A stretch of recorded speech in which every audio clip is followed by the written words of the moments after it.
Well, good morning and welcome to Circularity 22. This is a rare episode of Multi-usiverse in which we're actually doing it live at an event. But today we're joined by Sabira Lakhani and I can actually probably let you introduce yourself and what you do for Rheaply. Sure. I'm the director of product, joined almost 2 years ago, and that's all. Excellent. And then Shannon Goodman, I'll probably let you introduce yourself. Sure. I'm Shannon Goodman. I'm the Executive Director of Lifecycle Building Center. Excellent.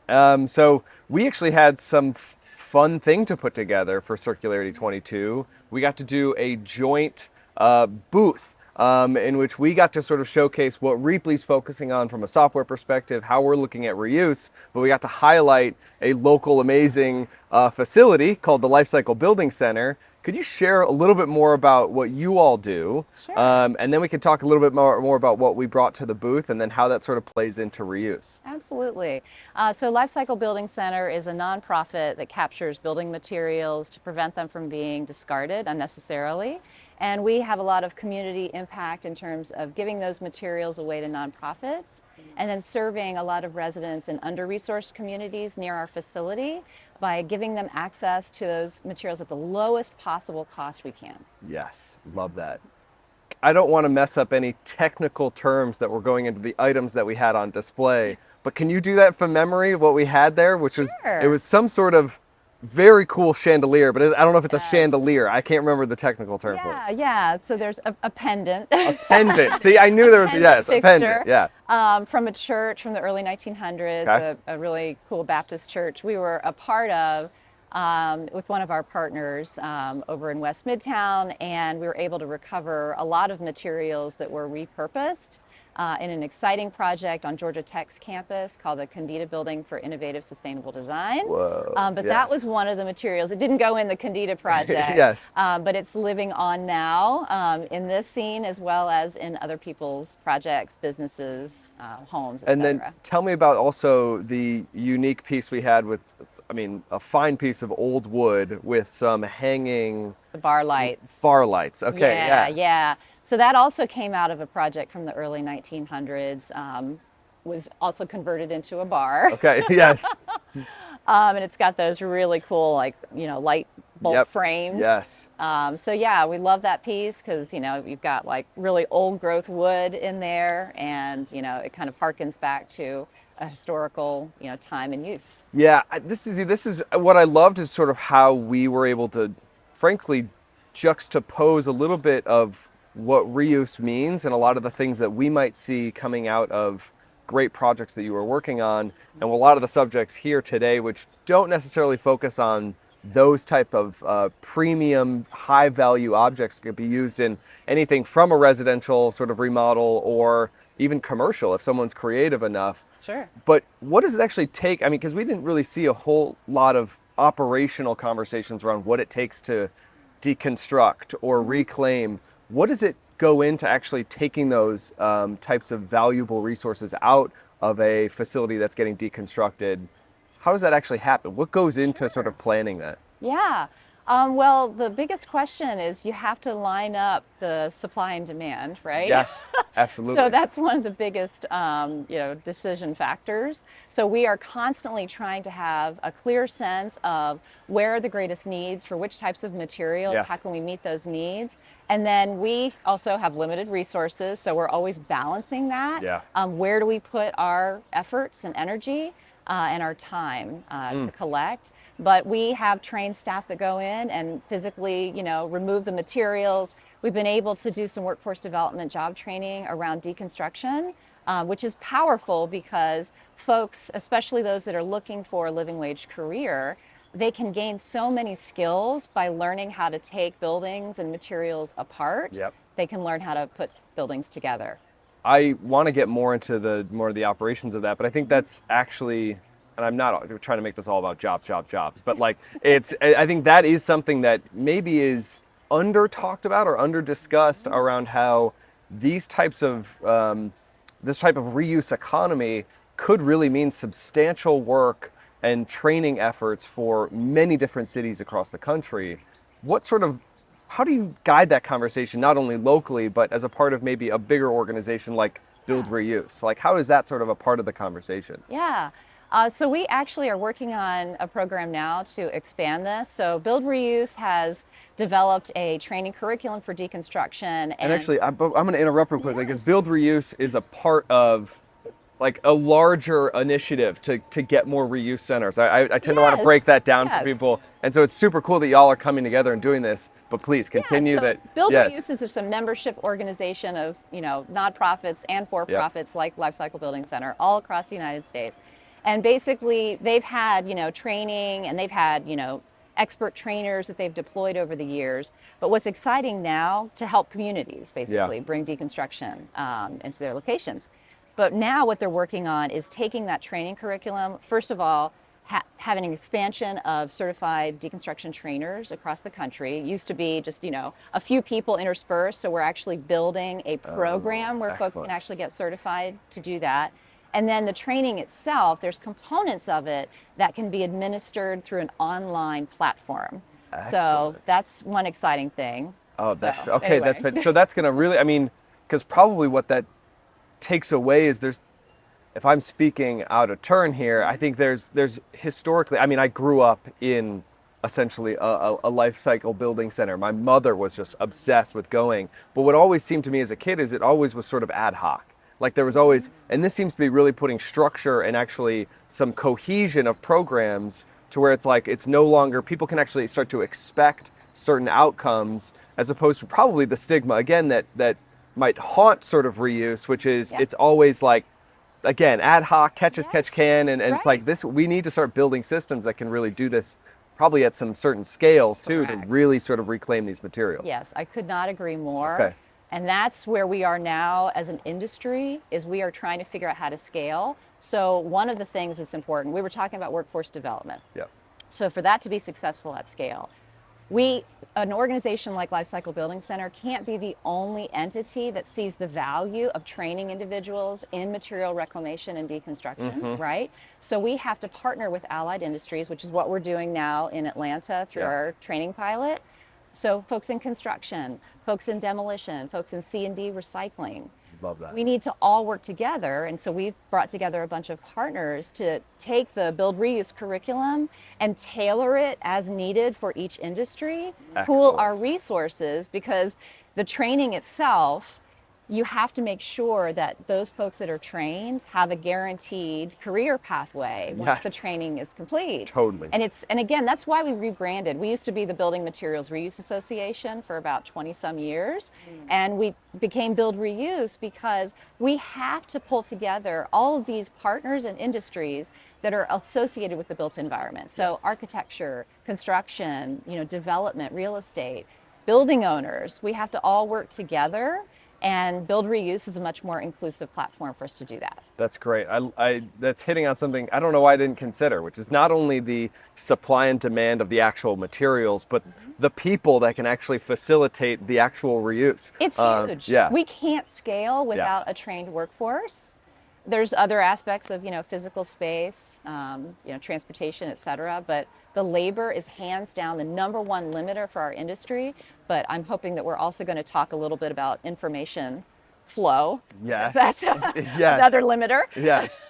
Okay, we're getting to that point because again, what I loved is we got to, again, from our booth standpoint, our shared experience for this booth, we got to display a lot of these items, which created a different conversation. I think in many people that would stopping by and wondering, okay, not only what is Rheaply and how does Rheaply play into this, but what is Lifecycle Building Center? And so that's even the start of the informational flow. Well, it was what I thought. Sorry. Yeah. Oh, please. But I thought it was really cool to see people engage with the items first, because when information flow is so intangible. It feels, data and like information about things feels like very digital and not touchable. Yes. And people at the booth came and saw these items, and there was a story with the item, and then they were like connecting the dots of, oh, if I need this thing, how do I find the information about this thing in a digital world and in a not digital world? And then like that really makes the dots connect. And it was especially cool because like the items themselves were really old.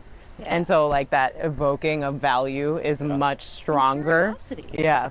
It Yeah, just it is. naturally inspires Exactly. curiosity. And you've heard me say this before. So imagine going into, like a 70,000 square foot warehouse, which is, what we have for LBC, Yeah. and seeing so many examples of that. Yeah. Like that's that same experience at the Rheaply Wonder. booth, kind Yeah. of, supercharged, right? Yeah. But what I'm inspired by is the hunger for that information Yes. about the history, about the stories. And I truly do believe that there is a connection, whether people are conscious of it or not, to reuse that's like literally part of our DNA. Yes.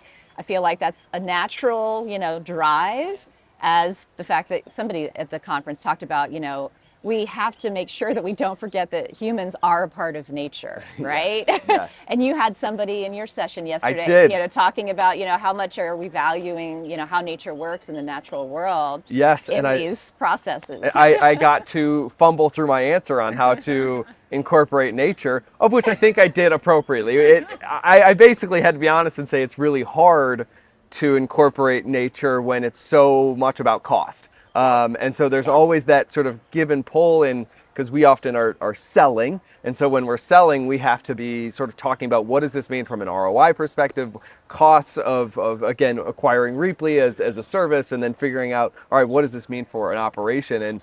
But nature is what drives us. It fuels us to actually keep working on these systems. It sustains us. It sustains us. Yes, exactly. Yes. So at this conference, to that point, then we are around a bunch of our peers, people that also it sustains them, constantly figuring out solutions.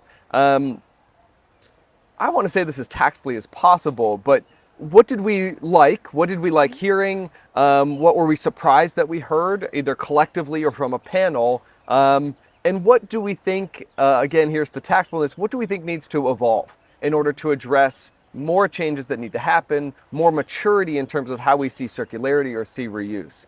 Any takes initially on that? Well, I was pleasantly surprised and happy with the conversation around repair. I got to sit in a number of sessions, which, I got to meet the CEO of iFixit, and there was a number of people thinking about How do we repair things at scale, especially as the right to repair laws, we see them coming down the pike. So that was one area that I was excited about. And the other was kind of what you were hinting at before, is information about things so that you can make better decisions about them. Yep. And the tools and technology that are starting to become available, watermarking, QR coding, those technologies exist, but the question is then how do you use them also at scale across the life of the asset so that you can make those better decisions? And that still to me feels like an unknown. Yes. So I was happy with the conversation, and I could feel kind of the tension of nobody really knows where this is going, and that's okay. And so those were my kind of pluses. I think I avoided the plastics conversation, but it felt like it was 50% maybe of Plastics and packaging, yeah. plastics and packaging. And I think, a lot of people need to be focused on that. So they need to create space for that. But I did that in my previous life, so I stayed away. Exactly. I've seen it. I might know still what's going on in it. We still got problems, and we're trying to solve those problems. How about you, Shannon? So I appreciate you bringing up repair. I feel like that dovetails perfectly with what I was going to highlight, which is the digital product passport section. Yes. Because they go hand in hand. I think that can be revolutionary for many industries, including the reuse industry. And I hope that I get to see this happen, and I know you guys are working really hard on this. So I hope I get to see this happen in my lifetime, where there really is the ability to, track and trace and make those connections and create value around that action, if that makes sense, right? That's absolutely. I was inspired, I think probably, it must have been almost 15 years ago when I was hearing about what the city of San Francisco was trying to pilot, of course. To basically have there be some value, have there be responsibility for what happens to materials and products after they're created. Yes. And that was the first time that I had heard of that concept. And especially on what might be from a government standpoint, or pushing the boundary of what was happening. It doesn't stop just because you made it. Right. Yes, exactly. Your responsibility doesn't end. And it is a shared responsibility, and we all have to participate in that process. and figure out how to make it work successfully together. But we have to continue on that path, or, you know, this is all, it's not going to work. Yeah, I mean, on that passport type of conversation, what we've got is, actually the panel that I really enjoyed, that was probably the most, that got the most questions, had the most energy to it, was the tracing and the tracking and traceability panel, which was all about watermarks, QR codes, whatever might be adhesed or somehow infused into an item, embedded into an item, in which you could start tracking it almost imperceptibly from the consumer standpoint, where it's like they don't even know that it's there, but the players know that it's actually, you can actually access that data through various types of tools. What I loved, though, and that actually almost speaks to the uncertainty of like what's coming next, or the tension of like, how does this work,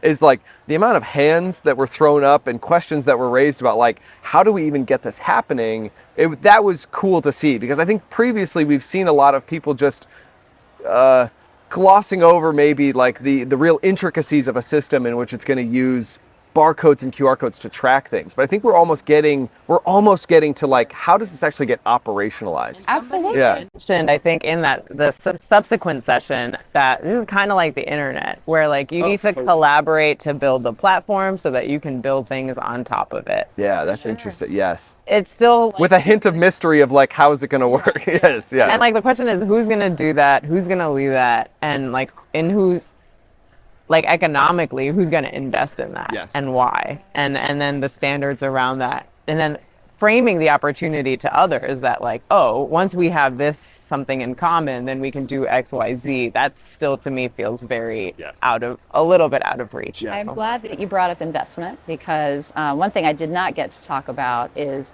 I feel like for our industry specifically, building material reuse, we are now at the precipice of trying to pool our collective resources through build reuse and gather our data together to be able to demonstrate for the first time for our industry what our current collective impact is in terms of carbon, in terms of economics, how much money are we saving individuals, businesses, nonprofits across the United States, how many jobs are we creating as an industry, and then be able to demonstrate, okay, these are where we need to pull the levers to be able to scale, and this is the potential impact that our industry could have. Yes. I feel like that's a critical piece that has been missing for us for a long time. Yeah, it's the common collection of that information to present to everyone. It's not known. So the scale of opportunity is not understood. And that makes sense too, because like our linear economy, right, is very one way. But I almost think I know there was like mention of semicircles, right? Like the linear economy is actually like halfway around, and the circular economy closes that loop. And so all of the opportunity on the reverse side of when something goes out the door is totally unknown. And you're totally right. And you were talking about, industry associations.